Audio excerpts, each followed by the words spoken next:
Alhamdulillah wassalatu wassalamu ala rasulillah wa la hawla wa la quwwata illa billah. Rabbi shrah li sadri wa yassir li amri wahlul 'uqdatam min lisani yafqahu qawli. Allahumma 'allimna ma yanfa'una wanfa'na bima 'allamtana warzuqna ilman nafi'a, amin ya rabbal alamin. Hadratal mukarramin, ada hadirin jamaah salat subuh yang semoga selalu dalam lindungan Allah Subhanahu wa taala. Alhamdulillah, puji syukur kehadirat Allah atas segala kenikmatan yang kita rasakan pada kesempatan hari ini. Semoga Allah Subhanahu wa taala senantiasa memberikan kepada kita keistiqomahan, nikmat iman, nikmat Islam, nikmat sehat, nikmat selalu bisa berkumpul dengan orang-orang baik, nikmat selalu bisa mendatangi masjid kita ini baik untuk sholat ataupun untuk bermajlis. Semoga kita diistiqomahkan sampai nanti akhir hayat diwafatkan dalam keadaan husnul khatimah. Tak lupa salawat serta salam mari kita sajikan ke junjungan kita Nabi Agung Muhammad SAW dengan penuh harap semoga kita semuanya termasuk umat yang akan mendapatkan syafaat yaumul qiyamah nanti. Amin ya rabbal alamin. Baik jamaah rahimakumullah, karena ini sudah masuk ke bulan Dzulqa'dah, ya, dan nanti akan ada satu ibadah yang insya Allah bisa dilakukan oleh siapa saja, yaitu ibadah kurban. Karena kalau ibadah haji itu punya duit saja belum tentu berangkat, harus ngantri dulu segala macam. Kalau kurban insya Allah nggak ngantri Pak ya, kita bayar, kita beli, insya Allah bisa ikut nyembelih. Fikih udhiyah atau fikih kurban, yang mana kalau kita lihat di literatur fikih itu tidak ada fikih kurban. Adanya itu fikih udhiyah. Dari Idul Adha itu ya udhiyah. Bukan Idul Kurban, tapi Idul Adha. Memang nanti kurban itu juga maknanya kurang lebih agak sama. Bertaqarrub, mendekatkan diri kepada Allah Subhanahu wa taala, tetapi kurban itu sendiri malah tidak sedang membicarakan tentang kurban yang kita maksud itu. Baik, ini matan kitab Abu Syuja'-nya, kita langsung saja dalam pembahasan. Pertama, yang benar mana Pak? Pakai Q, pakai K, atau malah KU? Kurban. Kurban pakai Q, kurban pakai K, atau korban? Mana yang benar nih Pak kira-kira? Tentu yang paling terakhir salah lah ya. Oke. Pakai Q atau pakai K sebenarnya itu nggak terlalu masalah Pak ya. Kenapa? Karena ini hanya masalah penulisan saja, dan ya kayak insya Allah itu SY atau SH. Masya Allah itu SY atau SH. Yang benar mana Pak? Ya udahlah, yang mana aja, yang penting maksudnya adalah insya Allah. Sama kayak kurban pakai Q atau K itu, ya yang penting maksudnya kita tuh yang itu. Toh ini juga memang bukan bahasa Indonesia aslinya, dia berbahasa Arab. Dan kalau kita lihat kata-kata kurban di dalam Al-Quran, itu justru malah menceritakan bukan tentang Nabi Ibrahim, tetapi tentang anaknya Nabi Adam. Padahal kita tahu yang namanya kurban itu syariat siapa Pak? Nabi Ibrahim ketika ingin menyembelih Ismail atau Ishak? Ismail atau Ishak Pak? Sebenarnya dalam Al-Quran itu tidak disebutkan dia itu Ismail atau Ishak. Tapi kalau Quran terjemah biasanya dalam tanda kurung Ismail. Itu sudah tafsiran. Karena nanti ulama ada yang mengatakan Ishak. Ya memang yang lebih masyhur adalah Ismail. Makanya dulu saya pernah diskusi sama saudara saya, sama teman saya yang dia Kristen. Wah, kalau di agama saya kok Ishak ya, bukan Ismail ya. Kalau di agama kamu Ismail ya? Ya enggak juga sih, Ishak juga bisa. Loh, maksudnya kok bisa Ishak juga? Karena memang tidak disebutkan secara detail siapanya dia itu. Itu tuh yang mana, Ishak atau Ismailnya. Dan memang tidak menjadi masalah mau Ishak atau Ismail, ya tetap kita mau kurban. Karena yang menjadi pelajaran penting itu bukan Ismail apa Ishak, tapi menyembelih anak. Kan Ishak dan Ismail itu sama-sama punya anaknya Nabi Ibrahim. Menyembelih anak itu sudah satu masalah yang sangat besar, satu ujian yang sangat luar biasa. Ya, maka kadang pembahasan seperti ini juga nggak terlalu produktif lah buat kita. Dan kalau kita lihat, watlu alaihim naba abnai Adam, dan ceritakanlah kepada mereka wahai Nabi Muhammad tentang kabar dua anak Nabi Adam bil haq, dengan hak. Idh qarraba, ketika mereka berdua itu melakukan takarrub kepada Allah berupa kurban. Nah, idh qarraba kurbanan, melakukan pendekatan diri kepada Allah dengan suatu pendekatan, suatu persembahan. Jadi kurban itu bisa dikatakan persembahan untuk mendekatkan diri. Fatuqubbila min ahadihima wa lam yutaqabbal minal akhar, maka diterimalah dari salah satunya dan tidak diterima dari yang lainnya. Oke. Ini cerita tentang dua anak Nabi Adam yang bernama siapa dan siapa, Pak? Qabil dan Habil. Siapa yang jahat, siapa yang baik, Pak? Habil yang baik, Qabil yang jahat. Ini kok yang lain nggak bunyi? Kalau bawang merah sama bawang putih siapa yang jahat, Pak? Bawang merah ya. Untuk giliran yang bawang merah, bawang putih kita hafal, Pak. Cuman untuk Qabil Habil kita nggak tahu. Insya Allah kalau bawang merah sama bawang putih siapa yang lebih jahat kita tahu semua. Bawang merah yang jahat, bawang putih yang baik. Cuman kalau Qabil Habil kenapa kok kita nggak hafal? Kenapa kok tidak seotomatis itu kita menjawab? Nah, ini berarti perlu evaluasi nih, Pak. Ini kira-kira kok kita lebih hafal cerita-cerita yang mitos dan fiktif gitu. Sedangkan yang asli cerita dan perlu kita teladani, ada pelajaran di situ, malah kita sendiri tidak hafal. Nah, kata-kata kurban dalam Al-Quran itu justru malah sedang menceritakan persembahan yang dilakukan oleh Qabil dan Habil, karena ada semacam kompetisi lah dari mereka berdua sedang merebutkan calon istri lah, kurang lebih seperti itu. Nah, sedangkan kalau kurban yang kita maksud besok di Idul Adha itu dalam bahasa Arabnya namanya udhiyah, jamaknya adhahi. Yang secara pengertian bahasa, udhiyah itu adalah asyatul lati tuzbahu dhahwatan, kambing yang disembelih pada waktu dhahwah atau waktu duha. Itu makna aslinya. Sedangkan makna istilahnya adalah ma yudzakka, hewan yang disembelih taqarruban ilallah, sebagai bentuk taqarrub kepada Allah, fi ayyamin nahri, di hari-hari penyembelihan, bisyara'ita makhsusatin, dengan syarat-syarat tertentu. Jadi Pak, pertama, ma yudzakka taqarruban ilallah. Ma yudzakka yaitu penyembelihan hewan, hewan yang disembelih. Maka ibadah kurban itu intinya adalah penyembelihan. Intinya adalah penyembelihan, bukan bagi-bagi daging. Nah, selama ini kita semacam ada kerancuan bahwa ibadah kurban itu adalah ibadah bagi-bagi daging.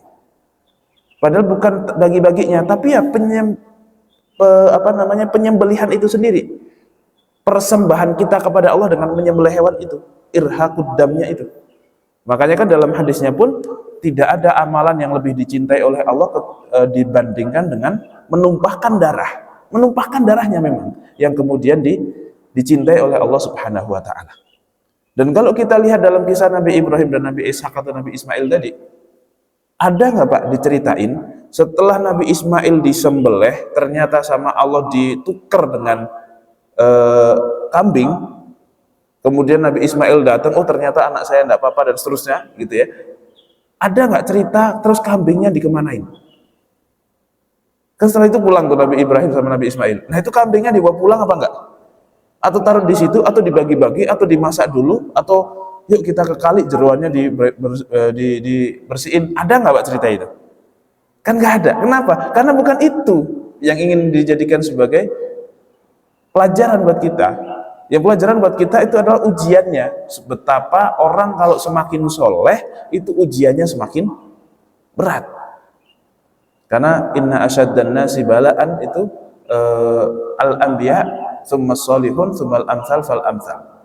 Orang yang paling berat ujiannya itu para nabi.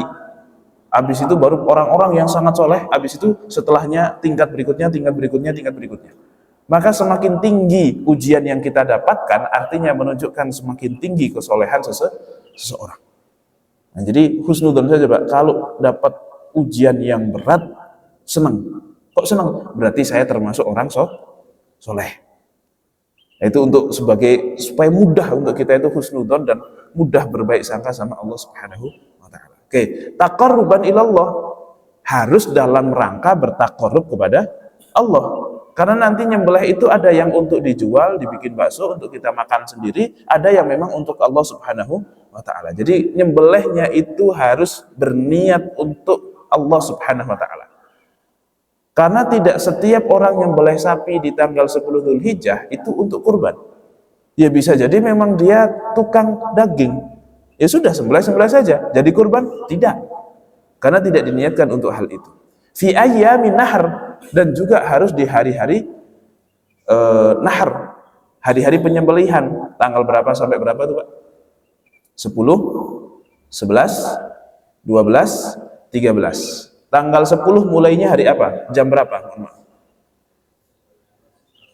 Setelah sholat Id. Kalau dianya nggak ikut sholat, harus ikut sholat nggak kalau mau kurban? Tidak. Kalau di kampung itu nggak ada sholat, misalnya kebetulan dia lebaran tanggal 28 misalnya, nah, kan kampungnya tanggal 29, jadi nggak ada sholat Id di situ, dia pun nggak sholat Id, dia sholat Idnya besok, boleh nggak dia nyembelih tanggal 28? Karena keyakinan dia tanggal 10 adalah tanggal 28. Boleh, tetapi tanggal berapa, jam berapa? Jam yang kira-kira kalau mulai masuk waktu duha, ditambah dengan sholat Id, ditambah dengan khutbah 2 kali kok beres, maka sudah mulai boleh. Nah, kira-kira sholat Id plus 2 khutbah itu berapa menit, Pak? Sholat ya kurang lebih 10 menit lah ya. Suratnya agak panjangan dikit, takbirnya agak banyakan dikit, ya sudah 10 menit. Khutbah kira-kira berapa menit? Setengah jam itu kebanyakan, Pak ya, kebanyakan. Khutbah itu 15 menit beres, itu khotib senang, jamaah senang gitu. Jadi kalau jadi besok ya, kalau misalnya ada yang jadi khotib di sini gitu, nggak usah lama-lama, Pak, karena kita pun kalau jadi jamaah malas dengernya lama-lama itu. Ini kalau udah lama-lama udah ngantuk dah ini, guys, mendingan cepet-cepet saja ya, karena jamaah seneng kalau ternyata khutbahnya cepat, khotibnya pun juga singkat, nggak usah lama-lama. Toh kalau mau lama emang terus jadi 15 menit sama 30 menit, kalau 30 menit amplopnya double, kan enggak juga, sama aja gitu. Jadi ngapain dilama-lamain? Toh jamaah tidak menghendaki hal itu. Nah ini kalau mau jadi khotib seperti itu. Nah, cukup dengan waktu itu maka sudah boleh mulai khutbah, mulai nyembelih, meskipun ada sholat Idul Adha ataupun tidak ada sholat Idul Adha. Dia ikut sholat ataupun dia tidak ikut sholat, harus nungguin kurang lebih durasinya setengah jam dari masuknya waktu sholat duha. Ya mungkin sekarang sholat duha masuk jam 6:30 lah katakan. Ya sudah jam 7 sudah boleh bisa mulai nyembelih. Sampai tanggal berapa? Tanggal 10 malamnya juga boleh nyembelih, malam hari itu boleh. Untuk Idul Adha ini meskipun hukumnya makruh menurut sebagian ulama. Kenapa? Lebih karena urusan teknis. Kalau malam itu susah, takutnya mau motong leher kena potong tangan atau apa kan gitu. Nah, tetapi kalau secara teknis kok bisa diklirkan hal itu, oh enggak kok kita lampunya juga proper dan seterusnya, maka kemakruhan itu bisa hilang. Kemakruhan itu bisa hilang. Meskipun nanti mazhab Maliki mengatakan tidak boleh malam hari, karena yang disebut di situ adalah hadib al-ayyam. Al-ayyam itu artinya adalah hari. Hari itu dalam pandangan mazhab Maliki ya siang. Karena kalau malam lailah. Jadi lailahnya nggak disebut, ya sudah berarti siang saja. Malam nggak termasuk. Itu dalam mazhab Maliki begitu. Nah, makanya ya lebih baik siang saja supaya secara teknis lebih mudah. Kemudian secara daging juga setelah itu bisa langsung didistribusikan. Kemudian yang berikutnya disepakati oleh ulama bahwa nyembelih di siang hari itu sah. Nah, tanggal 10 malamnya, siangnya 11, malamnya 12, malamnya 13. Batas akhir tanggal atau jam berapa, Pak? Sebelum maghrib. Asalkan hewan kita sudah disembelih sebelum maghrib, maka sudah sah kurban kita. Jadi yang memang batasan kurban itu adalah nyembelihnya, bukan bagi-bagi dagingnya. Pokoknya sudah disembelih hewan kita sebelum maghrib, maka sudah sah.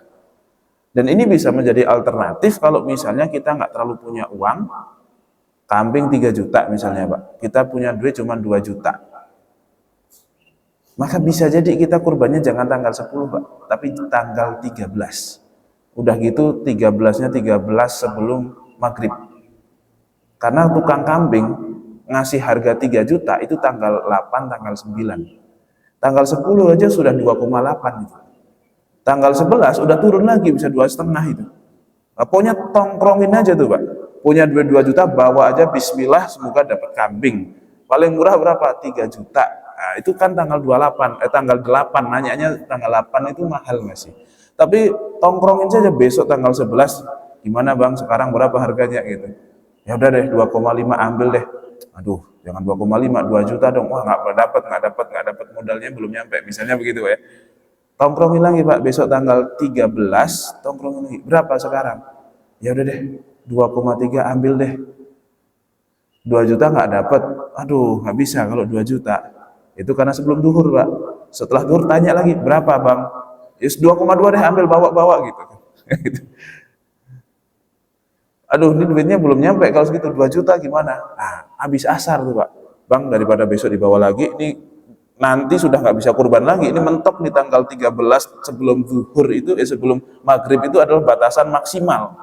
Daripada dibawa pulang lagi, ongkos lagi Bang, mendingan saya beli sini, kan gitu. 2 juta deh, ya udah deh, ambil 2 juta.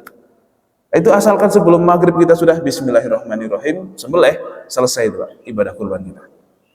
Nah, ini waktunya sampai tanggal 13. Itu triknya Pak ya. Yang nggak tahu sih bakalan diturunin apa enggak sih, tapi kayaknya sih harganya lebih murah biasa. Ya semoga di sini nggak ada tukang kambing ya. Takutnya kan dia tahu, wah ternyata caranya begitu. Jadi tanggal 13 tetap mahal sama dia. Semoga nggak ada. Oke. Sedangkan untuk pensyariatannya, oke, kita tahu banyak dalam ayat Al-Quran, fasholli lirabbika wanhar, kemudian sunnah Nabi, Nabi juga melakukan kurban, dan ulama juga sepakat dengan ijma bahwa kurban adalah ibadah yang disyariatkan, yang disepakati, yang diperintahkan. Meskipun nanti ulama berbeda pendapat terkait apakah wajib atau sunnah hukumnya kita melakukan ibadah kurban. Dan untuk fadilahnya saya kira sudah tahu semuanya dan sangat sering akan dibahas ya, terutama khotib-khotib itu kalau sudah mendekati seperti ini pasti bahasnya ini terus gitu ya, akan dicintai oleh Allah, kemudian di situ ada syiar, kemudian itu sunnah Nabi dan merupakan salah satu ibadah yang terbaik.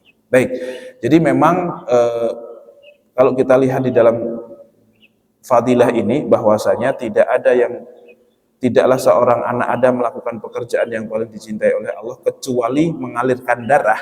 Itu karena memang poin utama di dalam beribadah kurban itu mengalirkan darahnya, bukan bagi-bagi dagingnya. Makanya misalnya nih di kampung Pak, di situ ada 100 kakak, yang kurban cuman kita. Kalau kita kurban kambing paling cukup untuk 30 kakak. Akhirnya kita inisiatif, ya sudah saya nggak kurban kambing, duit 3 juta saya beliin ayam, kebetulan dapat 100 ekor, disembelih semua itu Pak di hari raya kurban, kemudian dibagikan cukup untuk 100 kakak, 100 keluarga. Boleh pertanyaannya Pak, boleh nggak Pak? Kita kurbannya ganti dengan ayam. Hari raya kurban nggak nyembelih kambing, malah nyembelih ayam, bagi-bagi ke 100 kakak, tapi lebih banyak dapatnya. Boleh nggak? Boleh, duit-duit dia kan Pak ya, gitu ya. Nah, masalah apa yang terlarang gitu. Cuman masalahnya jadi kurban apa tidak? Nah, tidak jadi kurban, karena namanya kurban tuh harus hewan tertentu. Hewan tertentu itu apa? Ya cuman unta, sapi kerbau dan segala jenisnya, mau sapi Bali, sapi Jawa, limusin, semuanya boleh, dan juga kambing dengan segala jenisnya, mau kambing bandot, kambing domba, kambing etawa, kambing, pokoknya semua jenis kambing asalkan dia namanya kambing maka masih boleh.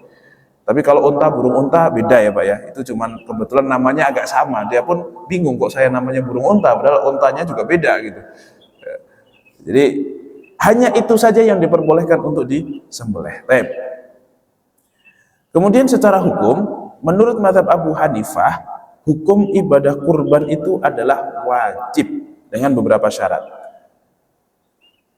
Kenapa kok bisa wajib? Karena fasholli li rabbika wanhar, maka dirikanlah sholat dan Tuhanmu untuk Tuhanmu dan berkurbanlah. Di sini sholat yang dimaksud adalah sholat Id, Idul Adha dan Idul Fitr. Tentu di sini maksudnya Idul Adha. Dan hukum sholat Idul Adha dalam mazhab Hanafi itu adalah wajib. Jadi Pak, dalam mazhab Hanafi itu sholat 5 waktu hukumnya fardu. Terus ada 3 lagi sholat yang hukumnya wajib, bukan fardu tapi wajib. Apa saja? Idul Adha, Idul Fitri, dan juga sholat witir tiap hari ini, bukan pas Ramadan tok. Witir tiap hari itu hukumnya wajib dalam mazhab Hanafi. Itu 3 sholat yang hukumnya wajib. Kenapa kok wajib? Karena memang tidak pernah Rasulullah menyuruh suatu sholat sampai segitunya kecuali ibadah sholat Id dan Idul Adha. Sampai perempuan-perempuan, anak-anaknya, bahkan budak-budaknya bawa keluar semuanya, ikut sholat semuanya. Bahkan yang haid pun ikut keluar, nggak usah sholat tapi ikut keluar. Ini menunjukkan betapa tinggi perintah daripada ibadah sholat Id. Sholat jamaah saja nggak segitunya. Ya, ini menunjukkan bahwasannya sholat Id itu hukumnya wajib dalam pandangan mazhab Hanafi. Tapi jumhur ulama tetap mengatakan sunnah karena Rasulullah pernah ditanya sama seorang badui yang nanya begini, saya wajib apa nih kalau masuk Islam? Sholatnya wajib apa? Berapa kali? Ya 5 kali aja, nggak lebih, nggak ada yang selain 5 kali itu, nggak, kecuali kamu mau sholat sunnah. Berarti menunjukkan selain 5 waktu itu hukumnya cuma sunnah. Oke. Kemudian ada satu hadis lagi, barang siapa yang punya kelapangan tetapi tidak berkurban, maka jangan dekati musola kami, tempat sholat kami. Ini kan semacam ancaman bagi yang meninggalkan. Karena nanti Pak, biasanya kalau ada hadis atau ayat menunjukkan suatu perintah, itu hukumnya biasanya cuma sunnah saja. Kecuali perintah itu dibarengi dengan ancaman bagi yang meninggalkan, maka biasanya berubah menjadi wajib. Jadi kalau ada suatu perintah Pak, kok perintah tok, tapi tidak dibarengi dengan ancaman bagi yang meninggalkan, maka biasanya perintah itu menghasilkan hukum sunnah. Tapi kalau ada perintah plus ancaman bagi yang meninggalkan, itu biasanya ada hukumnya adalah wajib, biasanya. Walaupun ini nanti para ulama yang punya kapasitas untuk memilah-milah. Nah ini menunjukkan bahwasanya korban itu wajib, sampai Rasulullah aja kayak murka, marah kepada orang yang punya duit kok nggak mau kurban. Nah, tapi punya syarat, apa saja? Harus Islam. Orang kalau mau kurban harus Islam. Kalau nggak Islam, kurbannya sah atau tidak? Tidak sah. Tidak sah menurut orang Islam. Artinya kalau misalnya, tapi boleh nggak Pak, kalau masjid sini kok kemudian disumbang sapi 3 sama orang non-muslim, boleh nggak kita terima? Ya nggak apa-apa. Ustaz, tapi ini atas nama kurbannya. Oke, itu saja Pak. Sah apa enggak sebagai kurbannya dia? Tidak sah. Tidak sah, tapi nggak apa-apa Pak. Tidak sah itu di agama kami, kan Bapaknya minta pahalanya bukan sama Tuhannya kami kan. Kan Bapak punya Tuhan sendiri, ya sudah, minta fatwa kepada kiainya Bapak, kan gitu, nggak usah kepada kita. Karena kalau dalam agama kami ya kalau mau kurban harus Islam. Atau kalau enggak Pak, ini ada salah satu password, kalau Bapak baca ini nanti agama apa kurbannya itu sah, terus dibaca Pak, ashadu gitu kan ya. Nah, kalau setelah baca itu kurbannya sah itu Pak. Oke. Tapi ya kalau tidak Islam boleh-boleh saja nyumbang segala macam gitu ya, dan itu menjadi kebaikan dia, itu menjadi sedekah buat dia, dari dia gitu ya, dan tetap berpahala kalau dia nanti masuk Islam. Jadi Pak, orang non muslim itu di dalam Islam akan dicatat seluruh kebaikannya yang sifatnya tidak perlu niat, ya silaturahmi, terus sodakoh, bantu-bantu, itu akan dicatat pahalanya kalau dia nanti masuk Islam. Tapi kalau tidak masuk Islam, maka akan dibalas oleh Allah ketika di dunia. Minimal dibalas di dunia. Maka masalah sodakoh itu kadang Pak, yang lebih yakin tentang sodakoh itu tidak akan mengurangi harta, itu bukan orang Islam, malah orang non dan muslim ya. Banyak yang mereka itu yang ya, sedekah, ternyata sedekah itu tidak akan bikin miskin, justru malah makin bikin kaya. Itu mereka percaya karena ya memang betul. Sedangkan kita kadang sudah sedekah banyak kok nggak balik-balik gitu ya. Ya mungkin memang kita akan dikembalikan bukan di dunia, tetapi di akhirat. Sedangkan kalau mereka ya akan dikembalikan di dunia juga. Sehingga besok di akhirat itu Allah nggak punya utang sama mereka. Nah, kurang lebih seperti itu.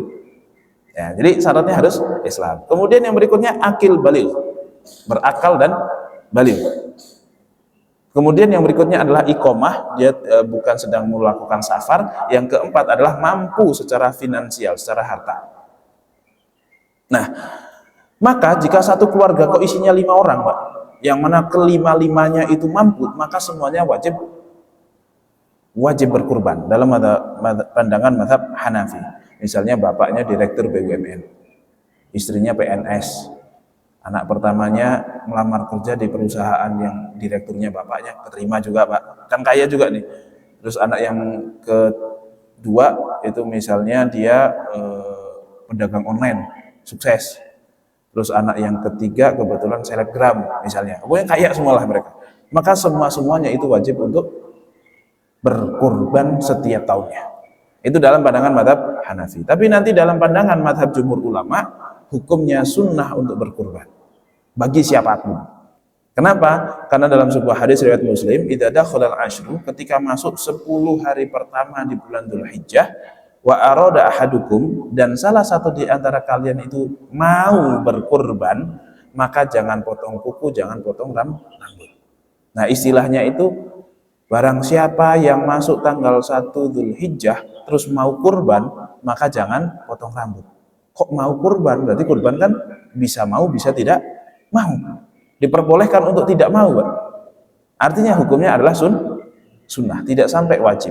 Itu yang pertama. Yang kedua, Abu Bakar dan juga Umar radhiyallahu taalaan itu pernah suatu ketika tidak berkurban dengan sengaja, bukan karena nggak punya uang, bukan karena nggak punya hewan, tapi karena memang untuk menunjukkan bahwasanya kurban itu tidak wajib. Secara sengaja, terang-terangan, bahkan dikasih tahu orang, saya nggak kurban.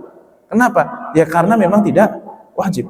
Takut kalau beliau ini kok kurban terus, takut para umatnya itu kemudian menganggap bahwasanya kurban itu hukumnya wajib. Jadi dengan sengaja memberikan pelajaran. Ini kadang penting nih kalau bagi yang mungkin ustadz-ustadz, bagi yang mungkin diikuti secara agamanya, itu penting untuk melakukan hal-hal yang mungkin secara hukum sebenarnya kurang baik, tetapi secara pengetahuan, secara proses pembelajaran itu jadi baik. Masuk ke masjid, nggak tahiyatul masjid, supaya tahu bahwa tahiyatul masjid itu tidak wajib. Habis sholat langsung ngobrol, nggak pakai zikir-zikir, nggak pakai ba'diyah. Boleh nggak? Boleh, sesekali biar tahu. Itu kondisinya jamaahnya kalau semuanya setelah sholat langsung zikir, habis zikir langsung ba'diyah semuanya. Nah, itu biar tahu kalau ternyata ba'diyah itu tidak wajib. Kemudian tiba-tiba habis subuh sholat 2 rakaat. Loh, sholat apa nih? Biar ditanya, Pak.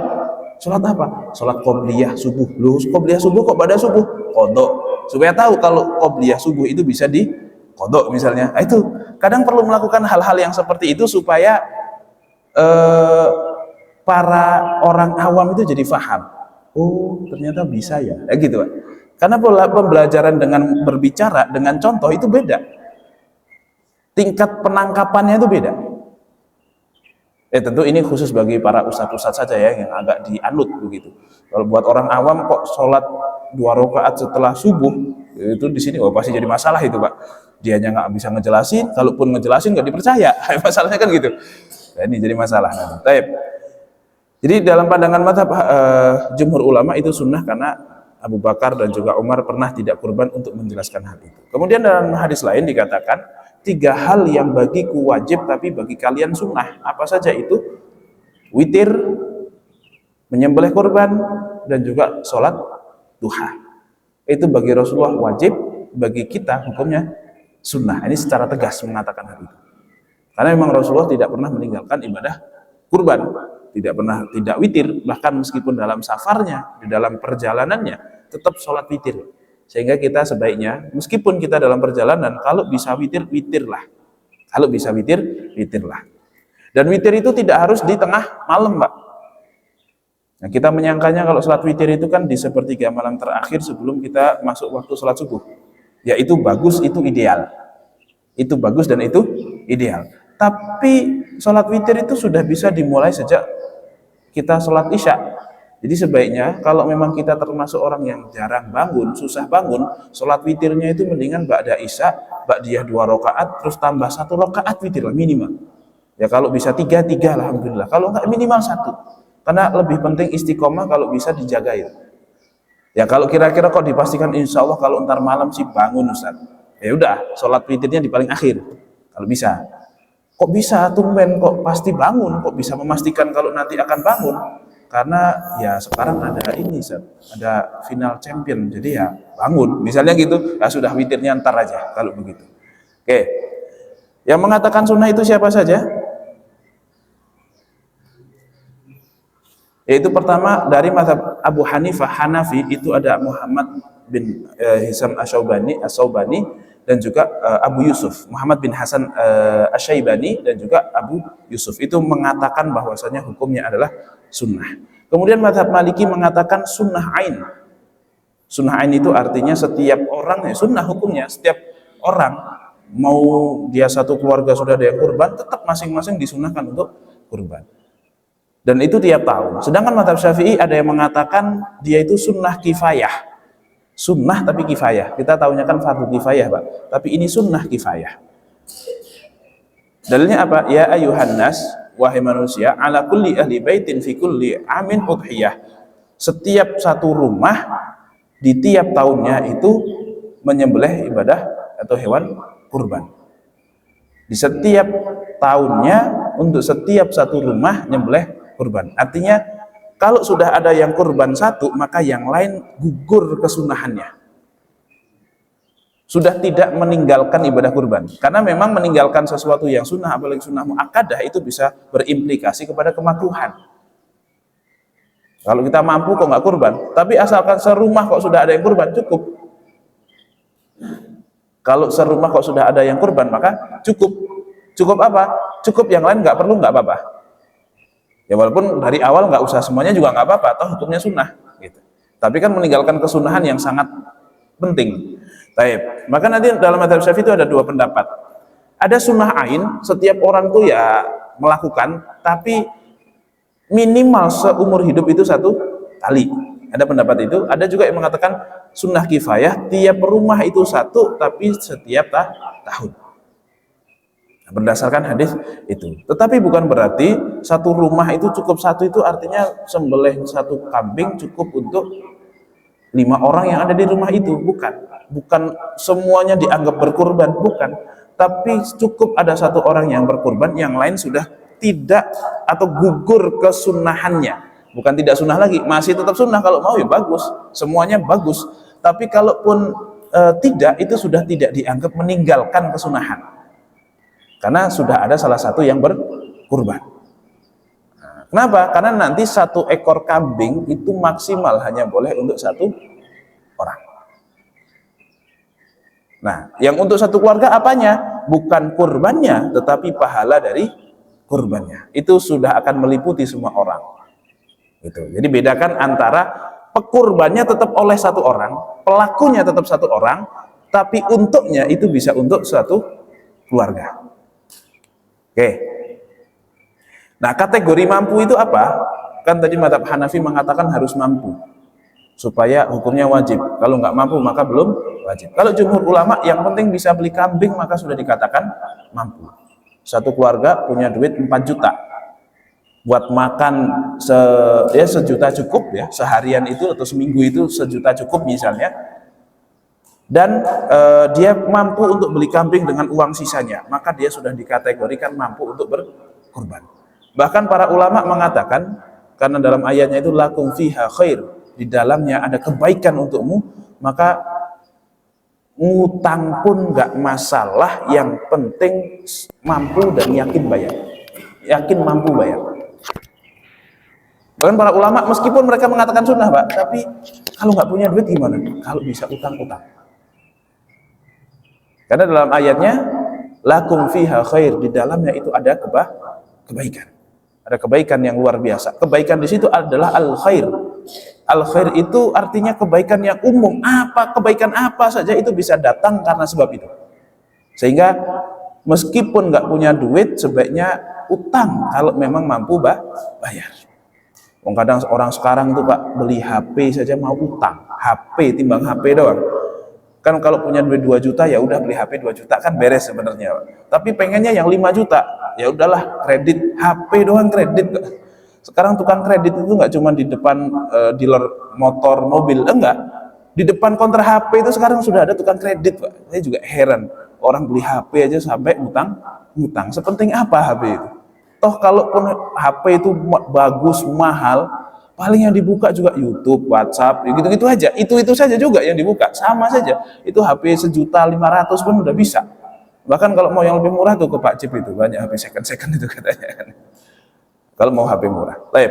Jadi mazhab Hanafi, mazhab jumhur ulama yang penting bisa beli kambing, maka sudah dikatakan mampu. Bahkan kalaupun tidak mampu silakan ngutang kalau yakin bisa bayar. Tapi kalau nggak yakin bisa bayar mendingan nggak usah lah.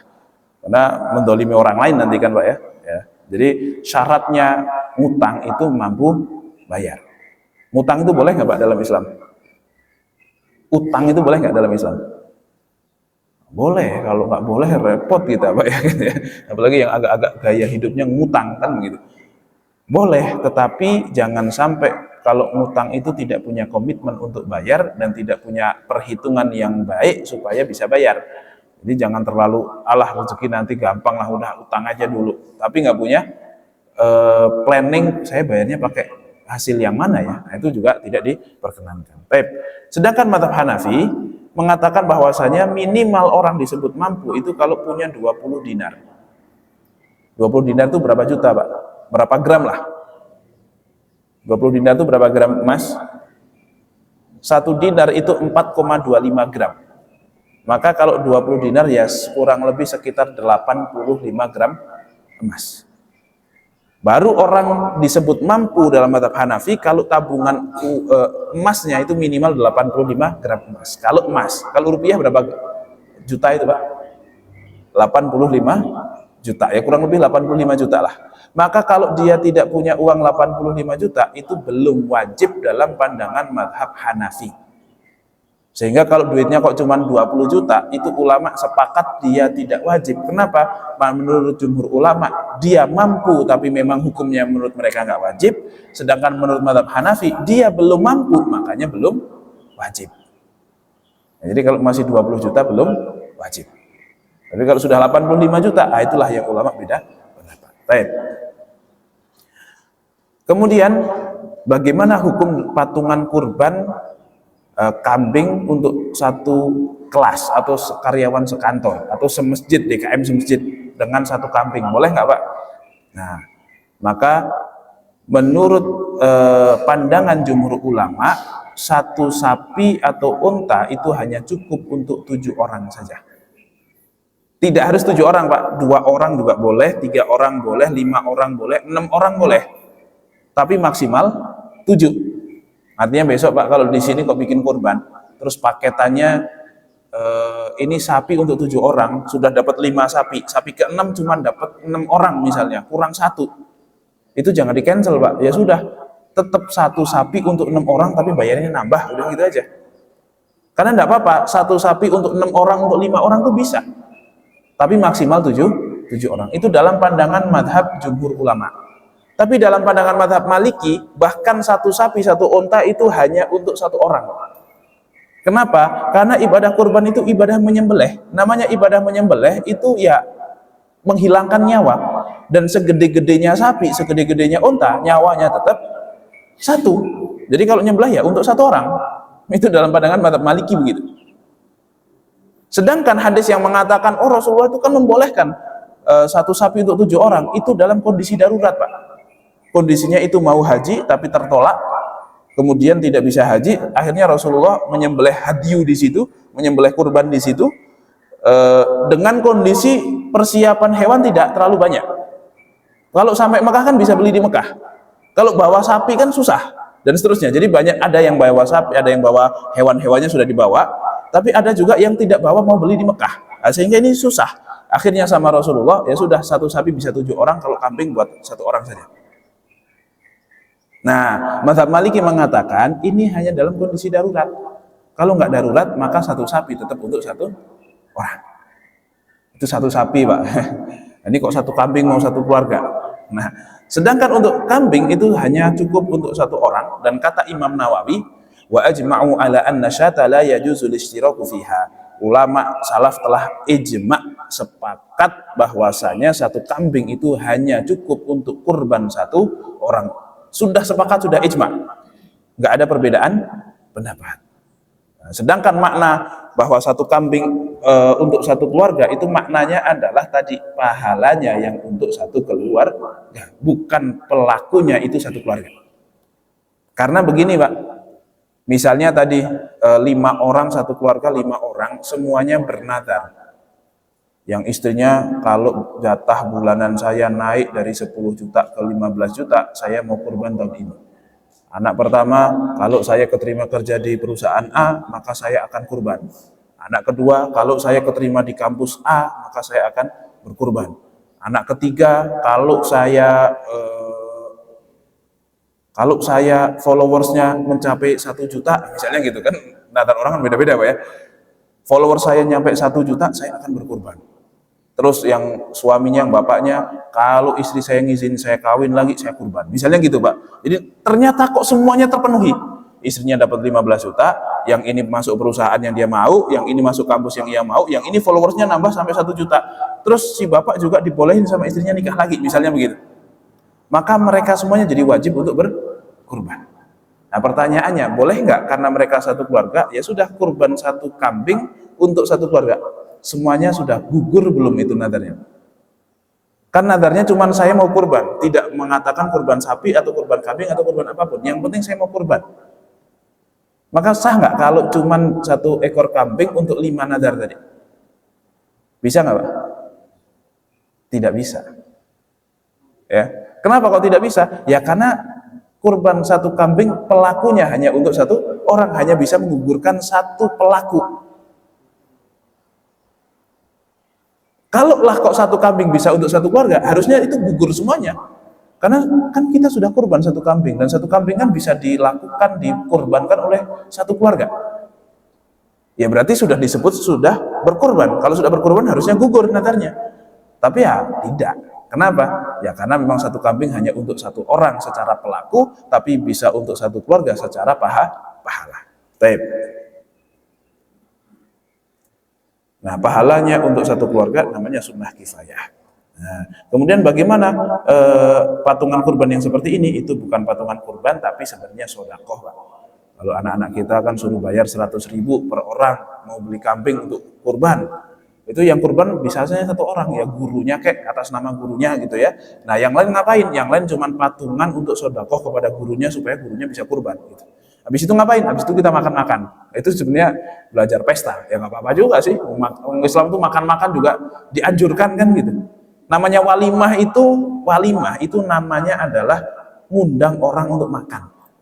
Maka walimatul urs, walimah pernikahan itu yang ngundang orang untuk makan. Memang makan-makan itu dianjurkan juga. Allah saja memperkenalkan dirinya itu dengan zat yang ngasih makan, Pak. Gimana? Ila fi Quraisy ila fihim rihlata syita'i wasaif falyabudu rabb hadzal bait, sembahlah Tuhan rumah ini alladzi at'amahum min ju', yaitu Tuhan yang ngasih makan. Jadi Allah saja mengenalkan dirinya sebagai zat yang memberi makan. Ya sudah, kita mengagungkan Allah dengan cara makan. Di dalam Islam tuh dianjurkan sekali untuk makan-makan. Sering-sering lah Pak bikin makan-makan kan gitu. Dan kalau makan-makan kan pasti yang enak-enak. Dan kita makan sendirian gini, Pak. Nasi kebuli itu enak apa enggak? Enak kan? Tapi kalau jenengan ke restoran terus sendirian makan, ya tetap enak, tapi kan beda enaknya.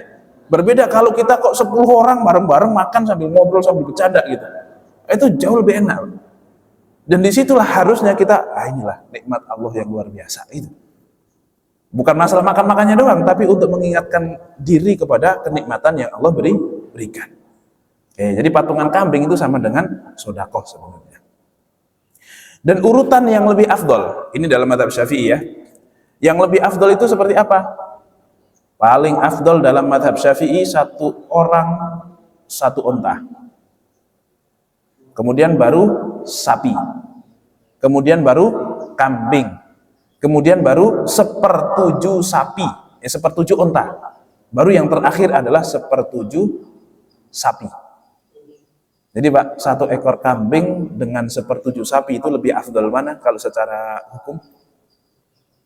Lebih afdol yang satu ekor kambing. Kecuali kok mau satu ekor sapi, satu orang, nah itu bagus, lebih afdol dibandingkan kambing. Bahkan dalam madhab Maliki Pak, satu ekor sapi, satu ekor unta, satu ekor kambing, mana yang lebih afdol? Paling afdol adalah satu ekor kambing. Kenapa? Karena Rasulullah paling banyak kurban pakai kambing. Jadi paling afdal tetap satu ekor kambing untuk satu orang dibandingkan satu ekor unta. Ya, ini memang ibadah itu kadang ya bukan pakai akal, tapi melihat apa yang terjadi. Dan satu ekor unta, saya kira sih kita jarang ya Pak di sini yang pernah makan daging unta ada. Nah, dan kayaknya kurban unta juga di sini nggak ada ya Pak ya. Ini kayaknya Subulus Salam perlu lah besok kurban itu ada satu unta gitu Pak. Jangan kambing mulu, jangan sapi mulu gitu. Biar viral gitu ya.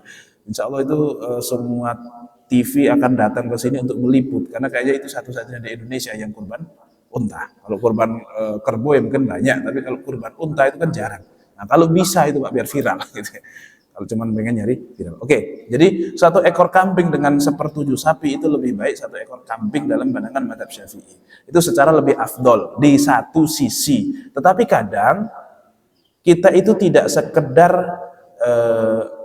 sekedar mencari keafdolan dari sisi ritual. Karena ibadah kurban itu harus kita akui ada sisi ritualnya, tapi juga ada sisi sosialnya. Biasanya kalau satu ekor sapi dengan satu ekor kambing dengan 1/7 sapi itu biasanya dagingnya lebih banyak 1/7 sapi Pak. Nah, ini kalau memang dipertimbangannya adalah ini kalau satu ekor kambing bagi-baginya cuma dikit, tapi kalau 1/7 sapi justru dagingnya lebih banyak dan untuk bagi-bagi lebih banyak. Nah, monggo silahkan dipertimbangkan. Emang nggak dapat yang lebih afdol, tapi dapat keafdolan berikutnya yaitu bisa bagi-bagi daging kepada orang-orang yang lebih membutuhkan. Nah, begitu pula dengan misalnya kurban. Lebih baik kita kurban di rumah kita atau kurban di kampung pelosok yang di situ jarang ada yang kurban dan jarang makan daging, Pak. Lebih baik yang mana?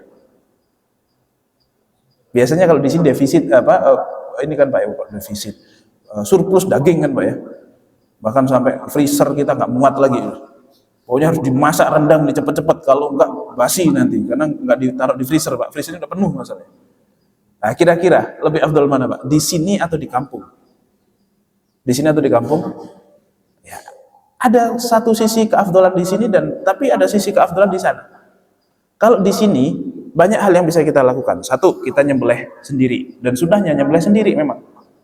Walaupun saya yakin Pak, jenengan-jenengan di sini itu yang bisa nyembelih paling 1-2 orang. Nggak usah jenengan, ustadznya pun disuruh nyembelih kabur juga kita. Jarang di antara kita kok yang bisa nyembelih. Karena rata-rata kita kalau pengen makan daging itu nggak nyembelih, tapi pergi ke Freshmart atau apalah gitu. Bahkan ayam pun kita nggak pernah nyembelih Pak. Padahal makan ayam hampir tiap hari kan gitu. Tapi nggak pernah nyembelih sendiri. Itu fenomena zaman sekarang. Makanya nyembelih itu satu pekerjaan yang susah. Tapi minimal kalaupun nggak nyembelih, kita disunahkan untuk menyaksikan hewan kurban kita itu disembelih. Sunnahnya begitu. Dan itu nggak bisa dilakukan kalau kurbannya di kampung. Ya paling mentok video call atau di videoin terus kita lihat udah gitu doang.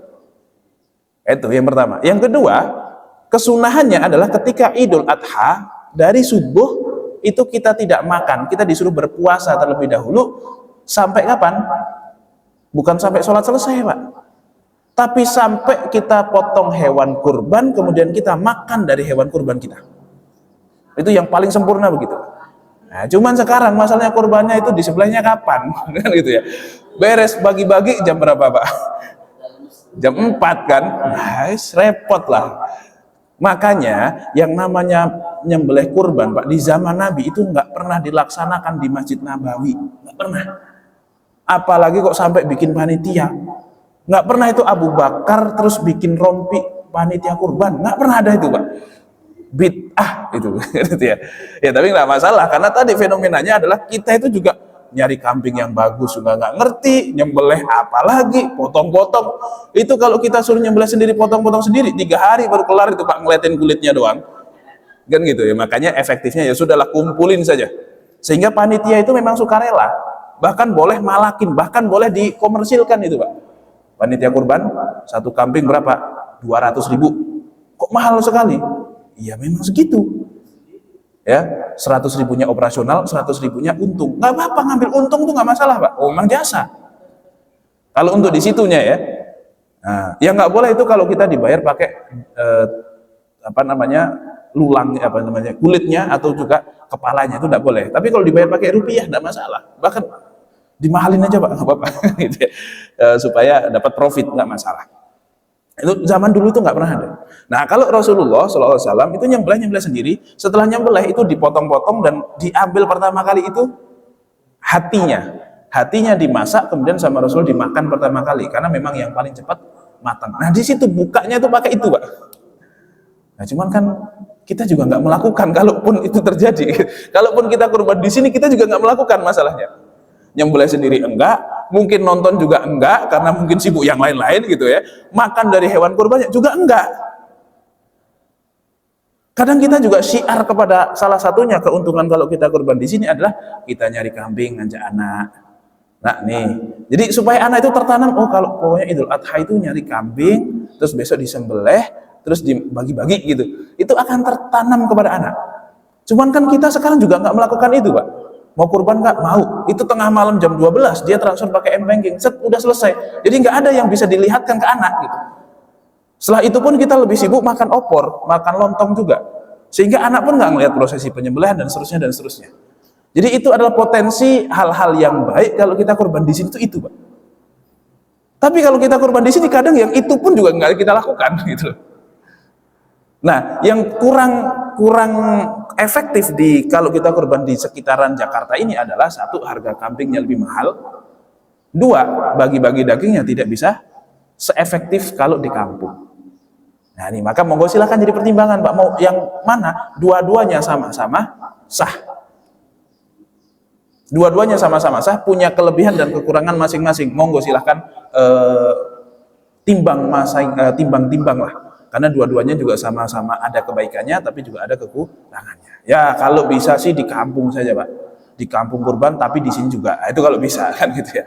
Kalau nggak bisa ya terserah lah, mau gimana. Mau nggak kurban juga nggak masalah. Oke, itu kalau ditanya hewan kurban lebih baik di mana, di kampung atau di sini, ini sama halnya dengan lebih baik mana sepertujuh sapi atau 1 ekor kambing. Ya kalau secara ritual sih lebih baik 1 ekor kambing, tapi kalau secara sosial kok lebih baik yang sepertujuh sapi, ya semonggo.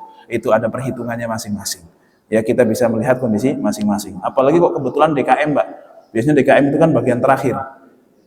Saya pengennya kambing, cuman masalahnya ini sampai tanggal 9 yang daftar sapi sudah 5 ekor sapi beres, cuman 1 lagi nih sapi, cuman 6 orang nih. Kasihan kalau cuma 6, ya udahlah, terpaksa saya harus ikut yang sapi saja. Kan kadang DKM jadi korban begitu Pak. Ya nggak masalah juga, untuk kepentingan bersama, untuk kemaslahatan yang lebih baik ya monggo silahkan juga. Toh sama-sama sudah sah, ini cuman mana yang lebih afdol di satu sisi gitu ya. Meskipun di sisi lain bisa jadi kita melakukan yang mafdul, yang tidak lebih afdol tetapi punya keafdolan yang lainnya lagi. Karena yang namanya ibadah itu bukan besar-besaran pahala Pak. Yang namanya ibadah itu nyari ridhonya Allah Subhanahu wa Ta'ala. Itu yang paling penting ya. Kira-kira kok itu lebih mendatangkan ridho, ya wis lakukan. Nah, kurang lebih seperti itu. Nah, maka yang paling afdol adalah unta, sapi, kambing, 1/7 unta, 1/7 sapi. Oke. Kemudian, nah, bagaimana hukum kurban sapi untuk 7 orang tapi beda niat? Beda niat. Maka diperbolehkan dalam pandangan mazhab Hanafi, yang penting sama-sama niat ibadah. Artinya begini, saya mau kurban nih, tapi kebetulan saya juga mau akikohin anak. Akikoh pakai sapi boleh nggak Pak? Boleh. Dan hitungannya adalah 1 ekor kambing sama dengan 1/7 sapi. Berarti 2/7 sapi kalau misalnya anaknya laki-laki gitu. Maka boleh misalnya saya mau kurban plus saya mau akikoh. Ya sudah, saya beli 3 paket. 1 untuk kurban, 2 untuk akikoh. itu sah. Atau yang satu lagi, kalau dam itu nanti urusannya di haji kan, susah juga ngobrol lama di sini kan gitu. Kemudian nadar dan seterusnya. Asalkan sama-sama niat ibadah, maka boleh untuk satu sapi itu dibagi-bagi menjadi satu untuk ibadah, satu untuk ibadah kurban, satu untuk ibadah akikah dan seterusnya. Yang penting sapi itu disembelih untuk ibadah semuanya. Bahkan kalau mazhab Syafi'i dan Hambali boleh beda niat meskipun itu nanti beda-beda niatnya. Boleh patungan kurban sapi meskipun beda-beda niatnya. Maksudnya gimana? Begini, kita mau kurban sapi, Pak. Kalau kambing udah mahal misalnya, dagingnya dikit dan seterusnya. Saya mau kurban sapi, cuman patungannya udah habis. Akhirnya datang ke tukang daging, Pak, saya mau beli sapinya, ini berapa harganya? Oh, ini harganya 21 juta. Oke, saya bayar 3 juta, saya minta sepertujuhnya. Itu saya niatkan untuk kurban. Kalau Bapak niatnya mau apa? Ya, saya tukang daging, saya niatnya mau dijual. Itu boleh, Pak. Kita numpang kurban di tukang kambing atau di tukang sapi, begitu tukang daging sapi, dia niatnya mau dijual, kita niatnya untuk kurban. Itu boleh. Itu sah-sah saja. Paham nggak kondisinya seperti apa? Atau mungkin kita mau akikah tadi, mau akikah tapi pada nggak doyan kambing, yang pertama. Yang kedua, kalau mau beli satu sapi kemahalan, ya sudah 2/7 ekor sapi datang ke tukang jagal. Silahkan 5/7-nya dipakai untuk dijual, 5/7-nya saya beli untuk saya akikah, bisa. Jadi boleh patungan seperti itu boleh, ya. Atau mungkin yang satu niatnya untuk ya saya makan sendiri, atau mungkin saya jualan bakso, gitu dan seterusnya. Monggo silahkan. Yang satu niat ibadah, yang satu niat untuk dimakan sendiri, yang satu niat untuk dijual lagi dan seterusnya. Itu bisa. Kalau dalam mazhab Maliki tadi mutlak tidak boleh patungan hewan. Patungan hewan itu tidak boleh, patungan niat apalagi. Ya, wong satu sapi hanya untuk satu orang. Ya nggak mungkin bisa patungan, kan begitu. Oke, itu bolehkah berbeda niat di dalam prakteknya? Taib.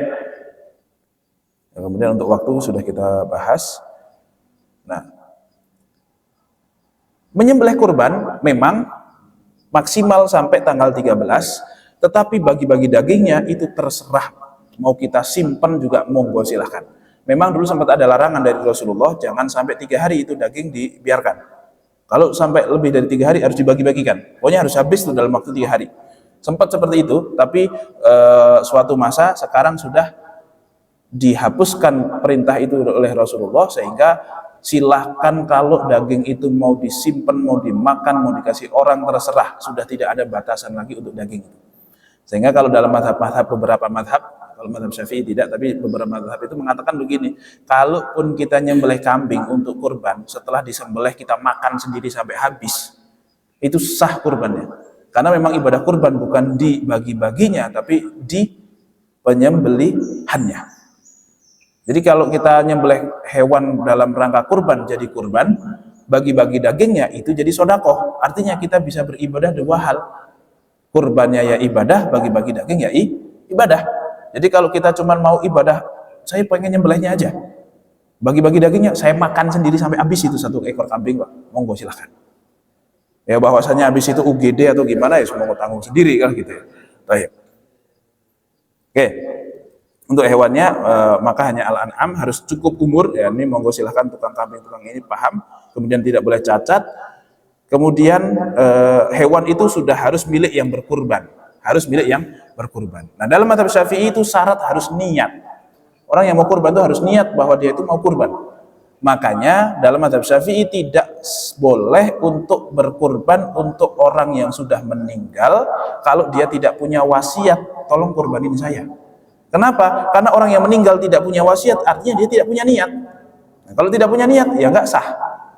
Maka kalau kita mau kurban untuk orang tua yang sudah meninggal, lebih baik kurbannya atas nama kita, pahalanya kita hadiahkan.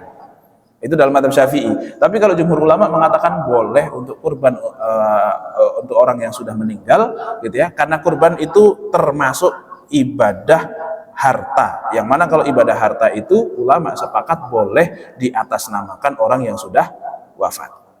Baik. Kemudian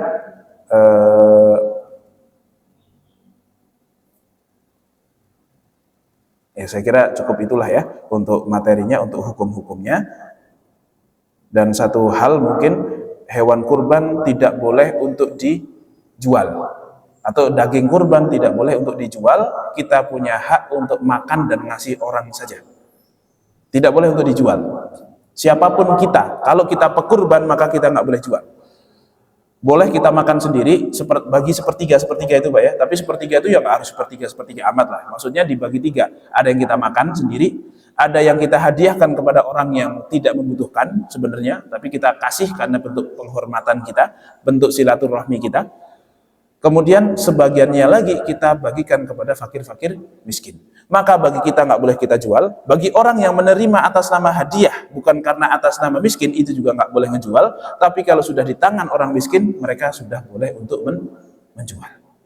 Jadi nggak apa-apa, orang miskin dapat daging banyak, kemudian dia jual di pasar, itu tidak masalah, itu hak dia, mereka memilikinya, memiliki secara utuh. Kalau kita hanya memiliki HGB lah, hak guna bangunan, hak guna hewan kurban, gitu doang. Kita cuma punya hak guna untuk memakan atau ngasih orang, tapi nggak punya hak untuk menjualnya. Sedangkan untuk fakir miskin itu punya, ya itulah surat hak kepemilikan lah begitu. Ya, SHM sudah beda. Statusnya kita itu sudah berbeda, sehingga dia bisa menjual, kita tidak boleh untuk menjual. Menjual dengan apapun, dengan uang kah, ditukar dengan jasa kah, itu sama-sama tidak diperbolehkan. Maka besok kalau di sini kok ada lulang, ada apa, kepala kambing, atau mungkin ada apa, ini namanya kulit dan seterusnya, mending dikasih ke fakir miskin saja biar dia menjual. Karena kalau dikasih ke kita juga bingung juga Pak, mau kita jual nggak boleh, tapi kita pakai buat apa, dimakan juga, mendingan beli cecek aja yang sudah jadi kan gitu ya, kerupuk kulit gitu kan. Jadi lebih baik dikasih fakir miskin biar dijual sama mereka. Karena kalau dijual sama panitia itu nggak boleh juga. Apa hak panitia? Ya kecuali panitianya miskin. Tapi kan enggak kan Pak di sini kan. Nah, jadi mending kasih fakir miskin, terus nih buat kamu, kalau kamu mau jual tuh tukang belinya gitu ya, harganya sekian. Misalnya begitu, dia nanti dapat duit dan seterusnya. Itu malah lebih syar'i lah, lebih aman dibandingkan dijual sama panitianya. Janganlah. Ya meskipun ada nanti yang membolehkan dengan berbagai alasan, tapi ya janganlah. Lebih baik dikasih fakir miskin saja. Baik, Allahu a'lam bishawab. Saya kira cukup untuk materinya, dan semoga apa yang kita sampaikan ini bisa difahami, dan semoga kita semuanya dimudahkan untuk bisa berkurban, untuk bisa menjalankan ibadah udhiyah, dan semoga diterima oleh Allah Subhanahu wa taala. Tapi mungkin sebelum kita tutup, kalau ada yang ingin disampaikan, ditanyakan, kalau tidak ada maka kita tutup. Ada Pak? Cukup ya insyaallah ya. Cukup jelas ya. Ini kan cuma ngulang-ulang saja sebenarnya. Ya, semoga cukup dan semoga bisa difahami. Allahu a'lam bishawab. Kita akhiri dengan doa kafaratul majlis. Subhanakallahumma wa bihamdika asyhadu an la ilaha illa anta astaghfiruka wa atubu ilaik. Kurang lebihnya mohon maaf. Billahi taufiq wal hidayah. Wassalamualaikum warahmatullahi wabarakatuh.